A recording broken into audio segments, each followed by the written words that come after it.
What's going on YouTube? My name is Chris and welcome to ImmodderNation. I'm here with the LCD side panel mod to talk to you today a little bit more about the mod itself. In today's video, I'm going to talk about how the mod works. I'm going to talk about the similarities and differences between the LCD side panel mod and iBuyPower's Snowblind case, and finally talk to you about why I think you should build your own. It's the science of Snowblind. You know what? These glasses just aren't working for me. Yeah, these aren't, I don't even need these. They're not real. These are gunners. I thought if I wore them that I'd actually look smarter. Science.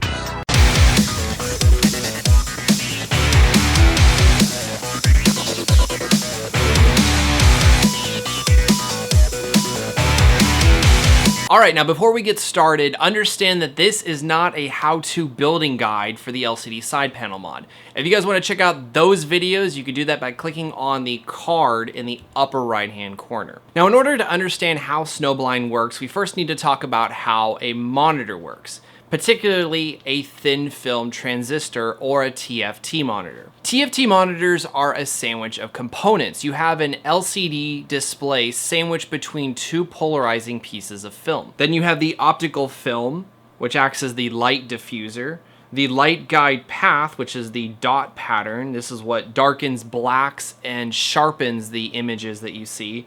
And finally, the backlight and the white film. This is what allows the whites to really shine through. Now, what I've done with the LCD side panel mod is removed everything from the monitor, including the backlight. And now I'm using LED strip lighting to provide the lighting. So essentially, we have reconstructed the monitor, but instead of having the white film in the back to produce the whites, we now have a plain white backdrop, which is why I painted all the components white, which is why I used plexiglass painted white in order to provide a strong white background. We don't need things like optical diffusers or anti-glare matting. We can just simply get rid of those layers altogether. In essence, the LCD side panel mod works exactly the same way that a monitor would work. It's just now you're using the inside of a computer case as the backdrop. And instead of having the fluorescent backlighting, the cold cathode fluorescent backlighting, you now have LED strip lighting. That being said, let's take a look at what are the similarities and differences between the LCD side panel mod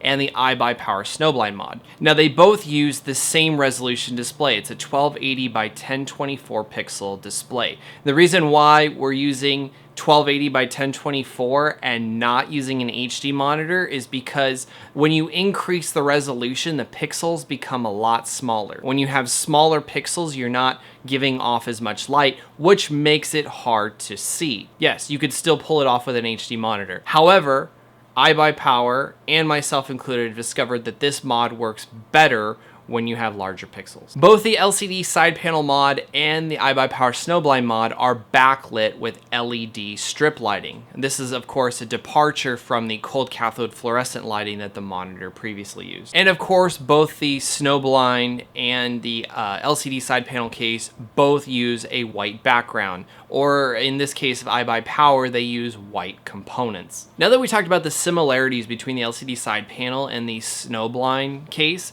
let's talk about some of the differences. Now, one of the biggest differences is in fabrication. Obviously, iBuyPower has many more resources than I have at my disposal. So of course their mod is going to look better. It's more professional. They've had more time to prototype. They've worked on this a lot longer. Also, one thing you'll notice is that the LCD driver is mounted in a different location. In the iBuyPower case, it's mounted near the PCI Express area, whereas in my mod, it's mounted on the top of the case. One of the other things is that the Snowblind case has reverse hinges. Now, the case that I have, which is a Thermaltake Core V31, does not have hinges at all. And that's fine because I have no need to open up the side of the case on a regular basis. But the biggest difference between the iBuyPower Snowblind case and the LCD side panel mod that I've constructed is the light guide. It seems that iBuyPower has utilized a customized dot light guide. One of the things that I noticed about iBuyPower's Snowblind case is that the dots on the light guide are much further apart than I've seen on any light guide for a consumer monitor. I even did a before and after comparison to show you the light guide that came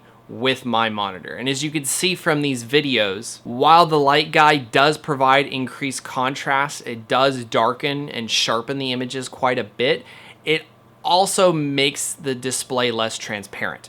And that was one of the most important things to me, is that it was a transparent display, that you'd be able to clearly see the back. Now, this mod is going to work best when you have dark images. When you have lighter images, it simply does not show through. And the last part I'm going to talk to you about is why I think you should build your own. First and foremost, you don't really need another PC. The problem is that iBuyPower refuses to sell you just the case. They're gonna sell you a computer attached to it. I didn't need another computer, so this was not an option for me. Second is because the cost of a brand new PC is gonna be much higher than the cost of the mod alone. If you've seen any of my how-to videos, you'll know that I put this mod together for just under $100. And $100 is significantly cheaper than the minimum $1,500 entry-level iBuyPower Snowblind system. And most importantly, number 3, lack of customization. iBuyPower only offers 3 versions of the Snowblind system at increasing cost. And if you don't like the parts that come with your system, well, that's tough, because that's what you're gonna get. Yeah, sure, you could try asking iBuyPower to paint some parts for you. Let me know how that goes. All right, the last part of this video I wasn't gonna include initially, but let's talk about why you shouldn't do this mod. Financial cost, some risk involved, and no guarantee of success whatsoever.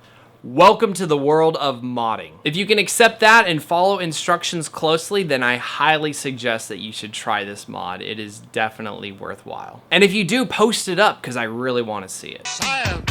Thank you so much for checking out this video, and if you enjoyed it, make sure you slap that like button below and share the video. And while you're at it, why not join the ImmodderNation and get subscribed by clicking on that subscribe button below. And hey, when you do, don't forget to click on the bell icon inside the button to be notified the moment that I release new videos. If you have any comments or questions, be sure to leave them for me in the comment section below, or why not hit me up on social media? I'd love to hear from you guys. And when you buy products from Amazon, consider using the affiliate links in the video description below. Thank you again so much for watching, and I will see ya!